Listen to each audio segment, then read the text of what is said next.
जिसे सबने गरीब समझकर जलील किया, वो निकला करोड़ों की कंपनी का मालिक। सुबह के करीब 10 बजे थे।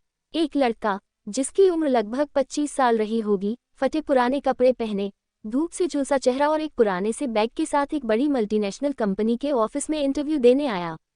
उसकी आंखों में एक गहरा आत्मविश्वास था, लेकिन उसके पहनावे को देखकर कोई भी यह नहीं सोच सकता था कि यह किसी नौकरी का उम्मीदवार हो सकता है।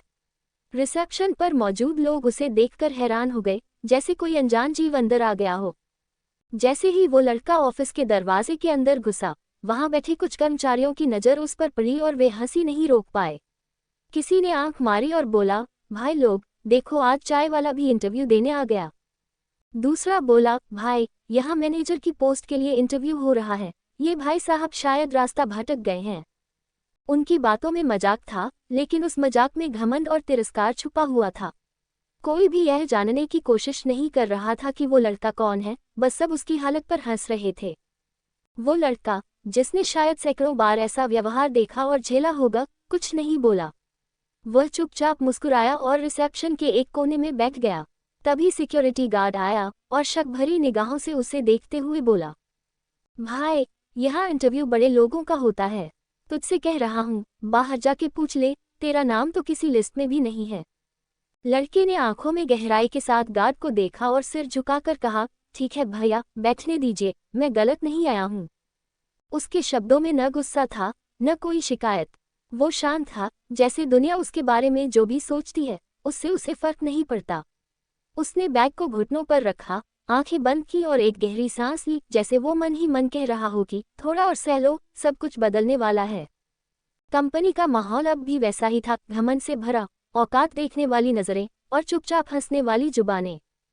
कुछ समय बाद अचानक माहौल में हलचल मच गई।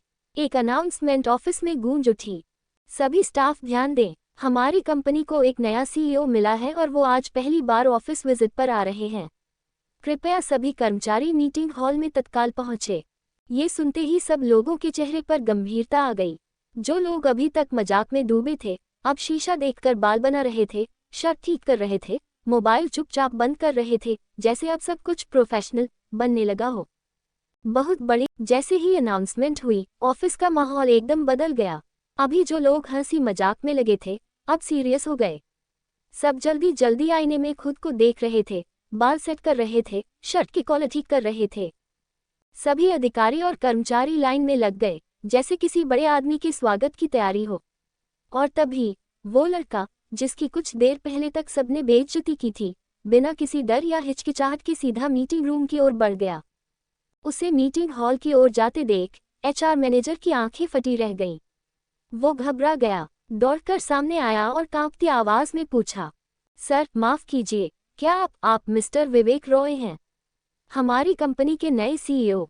लड़का हल्के से मुस्कुराया और सिर हिलाकर बोला, जी हाँ, मैं ही हूँ विवेक रॉय। पूरा स्टाफ हक्का बक्का रह गया। जिसे उन्होंने अभी तक एक मामूली गरीब समझा था, वो असल में उनकी कंपनी का मालिक निकला। विवेक रॉय सिर्फ 29 साल का एक करोड़पति बिजनेसमैन था, जिसने कुछ ही हफ्ते पहले इस स्ट्रगलिंग कंपनी को खरीदा था। लेकिन उसका विश्वास एक बात में था, इंसान की पहचान उसके व्यवहार से होती है, उसकी डिग्री या कपड़ों से नहीं। इसीलिए उसने खुद को साधारण बनाकर भेजा था, ताकि देख सके कि उसके कर्मचारी दूसरों से कैसा व्यवहार करते हैं। और आज उसने सच्चाई अपनी आंखों से देख ली थी। पूरे हॉल में सन्नाटा छा गया। सभी कर्मचारी अब नजरें चुराने लगे। तब विवेक रॉय ने गहरी सांस लेकर सबकी ओर देखा और कहा, आज आपने मुझे नहीं, उस हर इंसान को नीचा दिखाया है जो सादगी से जीता है। याद रखिए, किसी के कपड़े, रंग या हालात देखकर उसकी हैसियत मत आंकिए। जो ऊपर बैठा है, वही सब देख रहा है। उनका स्वर शांत था, लेकिन उसमें वो असर था कि सबकी रीढ़ तक सिहर गई। हर चेहरा अब शर्म से झुका हुआ था। वो हंसी, जो थोड़ी देर पहले गूंज रही थी, अब एकदम खामोश थी। विवेक रॉय ने जाते जाते एक लाइन कही, जो सबके दिल में चुभ गई और सीख बन गई। इज्जत वो दौलत है जो सबसे गरीब इंसान भी दे सकता है और सबसे अमीर इंसान भी मांग सकता है।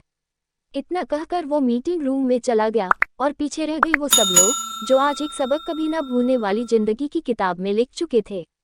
अगर आपको ये कहानी अच्छी लगी हो, तो वीडियो को लाइक करें। ऐसी और इंस्पायरिंग कहानियों के लिए चैनल को सब्सक्राइब करना न भूलें। और कमेंट करके बताएं कभी आपने किसी को कमज़ोर समझा है।